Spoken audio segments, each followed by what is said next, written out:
So Vanguard Season 1 has just launched, and in the game weapons have a lot of levels you need to get through to get new attachments, grind for camos, that kind of thing. So today I'm going to be showing the fastest ways to level up your guns by getting more weapon XP in Vanguard Season 1. If you want to know how to level up weapons fast in Warzone Season 1, I'll have a separate guide for that, so feel free to check it out. I'm going to be covering the fastest ways to level up your weapons in Vanguard multiplayer, then zombies, and then the best weapon XP boosts as well overall. So stay tuned until the end of the video so you don't miss out on any important tips. But if you do want to jump to a specific part of the video, there will be timestamps in the description. I'll have playlists and videos for camo guides, best class setups, tips and trick guides, a video on how to level up your battle pass files, and loads more. So check them out via the links in the description and the card on screen. Without further ado, let's get into the tips. So let's cover multiplayer first. So the best game modes at the moment will be ones with more enemies, a fast pace, and lots of potential kills. So currently this is the Shipment and Das House playlist, i.e. the Ship House 24/7 playlist it's probably called, but there will probably also be other new map mosh pits in Season 1. So for example, there'll probably also be Radar 24/7 mosh pit or a variant of that. Radar is a new map from Season 1, which is basically a remake of Dome from Modern Warfare 3. It's probably going to be quite a good map, probably quite popular and quite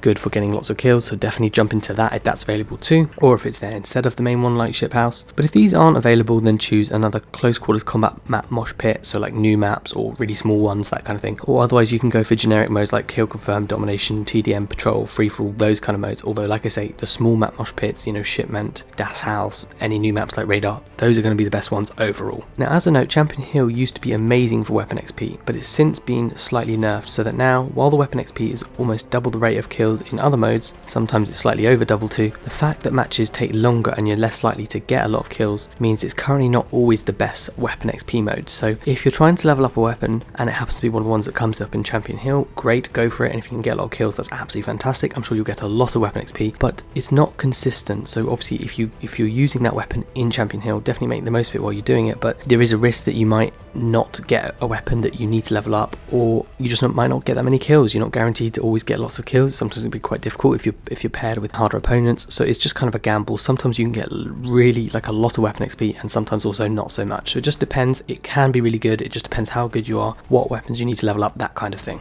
But obviously keep it in mind, because obviously, you know, when double weapon XP is around, that kind of thing, it makes it even more attractive to play that mode. Now hardcore is always the best type of mode, especially ones like hardcore Ship House 24/7 or Shipment or anything like that. If you can get hardcore Shipment, that is the best probably one in the game, because it's a very small map, there's loads of enemies, but all the enemies have low health, so they'll die easily. You can get lots of kills easily, and it's really useful especially for weapons that are more difficult to use or get kills with, or kind of for new weapons that you haven't unlocked any attachments for. Hardcore is really good for this, but in general, if you can, I'd always suggest play hardcore ones like hardcore Shipment, hardcore Das House, that kind of playlist. Previously hardcore wasn't available for those modes, but they've now started adding those kinds of useful and exciting modes to hardcore as well, so definitely if it's there, have a look. If it's there, definitely make the most of it. Now combat pacing is a new setting in this game in Vanguard, and I'm sure most of you would have heard of it by now, but basically it's a setting that determines how many players will be in your matches. So tactical is kind of the lowest amount of players, assault is a medium amount of players, and blitz is the highest amount of players. Now the problem is quite a lot of the maps in this game can be quite big, so if you're playing on tactical, you have a small number of players.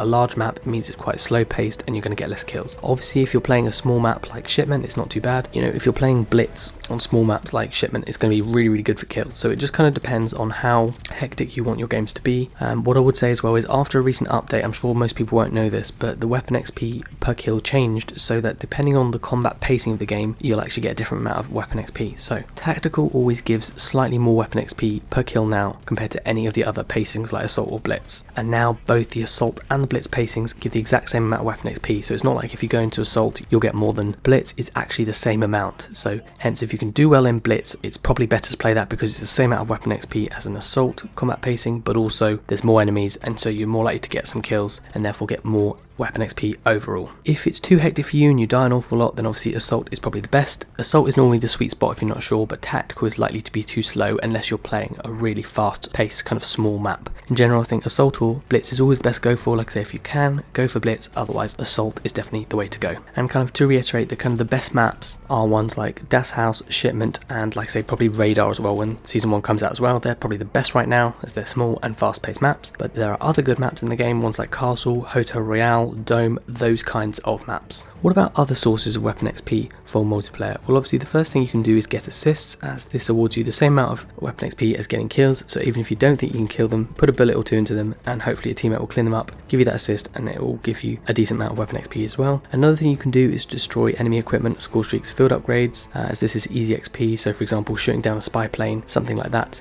And also try to scout out enemies as well, to make use of spy planes, mini-maps, footsteps, noises, etc. to find where enemies are, head towards them, and therefore use that information to get more kills. So let's quickly go on to zombies, and then we'll talk about some weapon XP boosts which can be used for multiplayer. Zombies, some really great ones to kind of double, if not sometimes actually go towards tripling your weapon XP just from these boosts. So let's quickly talk about zombies and then we'll talk about those boosts towards the end of the video, and then finally we'll talk about which mode is kind of best overall. So in zombies, Fang is kind of the new map for zombies in Vanguard. It's quite different from previous zombies games and maps. It's much more slower paced, it's a very different style, it's kind of a mix between sort of like Outbreak and normal round-based zombies, but not really. You won't get anywhere near as many kills, so it's kind of a bit more difficult and a bit more boring, but I would say one thing straight away to know is that critical hit kills, i.e. headshots or melee kills with a weapon, will actually get you a bonus amount of weapon XP compared to a normal zombie kill. So either shoot them in the head or melee them. Obviously shooting them in the head is a little bit more difficult, and I think it gives you the same amount of weapon XP as a melee kill, so therefore I'd always recommend just trying to melee the zombies. I know it sounds a bit counterintuitive, in previous games that's been the thing you want to avoid, but in this game, so far it seems, by meleeing them with a weapon, it actually gives you more weapon XP than just a standard zombie kill by shooting them. So always melee them if you can. And then the best kind of fastest method right now is basically what you want to do is like spawn in, kill all the zombies in the spawn area. There'll be about 10 or so zombies, maybe slightly less. Then do an objective. Now harvest objectives are always the best ones at the moment, as they give you the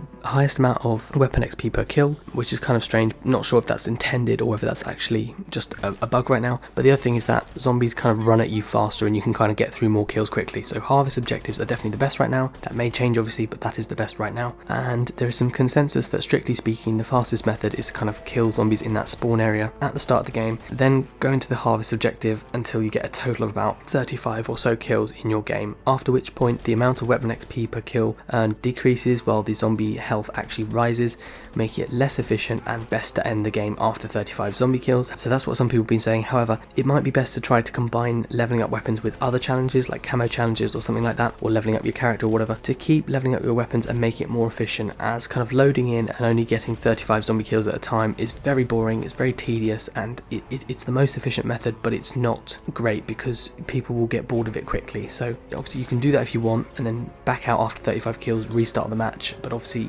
that will only take like 2 minutes or 3 minutes, and then you have to do the whole thing over and over again. So in the space of like an hour's playtime, it will just be so boring and repetitive. So you might be better to do that while kind of pairing it with other things, so that while you're playing the game, make it a bit more efficient and just keep going for weapon XP. But yeah, the more you play in this game, the amount of weapon XP you get per kill drops really rapidly after a few rounds. So even sort of round 5 to 10, you're getting very little weapon XP per zombie kill. So unfortunately your matches won't last anywhere near as long as they would do in like Cold War Zombies or previous zombies games. Finally, let's talk about some weapon XP boosts for multiplayer and zombies, and then we'll talk about which method is best overall. So first thing for multiplayer is that certain operators will have favourite weapons, and when you're using a certain weapon with this specific operator, you'll get a weapon XP boost. I believe it's about 10 to 20% boost. It was previously bugged, but now it's fixed, so you'll get that boost while using your operator, but on top of that, every certain amount of levels of your operator, they'll actually give you a bit of extra weapon XP for that specific weapon. So make sure you've kind of unlocked your operator while you're trying to level up a specific weapon. So for example, Daniel's favourite weapon is the M1 Garand, Halima's favourite weapon is the MP40, Roland's favourite weapon is the STG-44. So make sure you've got that character unlocked when you start trying to unlock your weapon. It makes it a lot more efficient. Like I said, it was previously bugged, but now you get that bonus just for using that character with that weapon, and on top of that, every now and then after a certain number of operator levels, you'll get a bit of extra bonus weapon XP as well. So it's really good for that. And like I say, check if any of the operators you have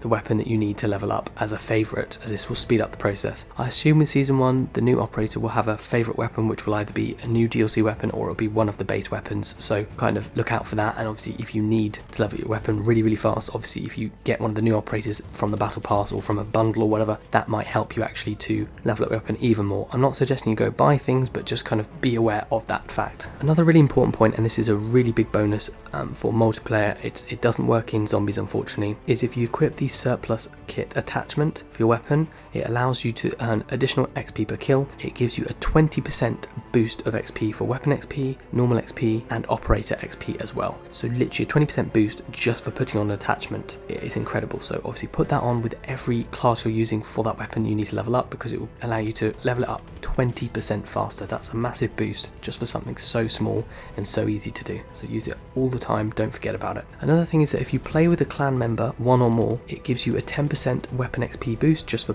playing with a clan member. So definitely try and join a clan and play with at least one member.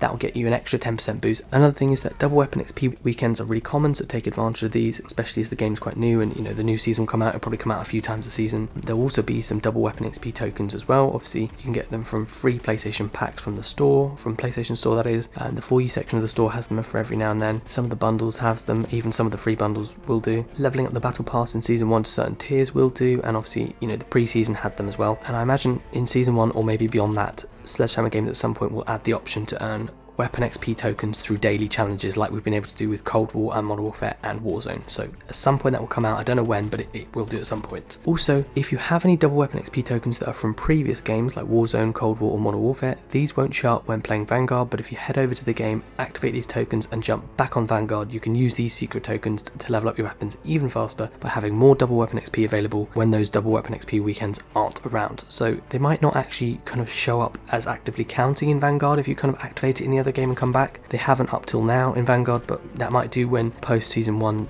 other games get unified with Vanguard. I'm not sure how that will work, but yeah, like I say, up to now activating those tokens hasn't always actually shown up physically on the game menu, so it would look like they're not counting, but people have kind of reported that their weapon XP still goes up by a double amount. So yeah, you can activate those tokens from other games, then hop onto this game. That will get you a bonus, so it's definitely worth making use of that as well, because otherwise if you're just looking at Vanguard and the weapon XP tokens from that game, that won't be all of them if you've played those previous games. Finally, I think the last main boost is that if you're on PlayStation, playing with a teammate either on PlayStation or through crossplay will give you a 25% weapon XP bonus. So pair that with the other tips will allow you to level up your guns really fast. So don't forget, all these tips actually do stack, and if you're using them all, you can get up to almost about 3 times faster weapon XP earning than just playing the game normally. So basically up to 300%. The normal earn rate is really amazing, so definitely make use of that and kind of try and combine all these tips together. So the last main thing is which mode is best overall. Currently multiplayer is best for kind of most scenarios, but this is obviously subject to change. There's lots of different things you can do and lots of game modes that are really good for this, especially shipment. It's really fast paced. Zombies is not so great right now, but if you're struggling with some of the more difficult weapons in multiplayer, I definitely recommend heading into zombies to try to level them up even faster.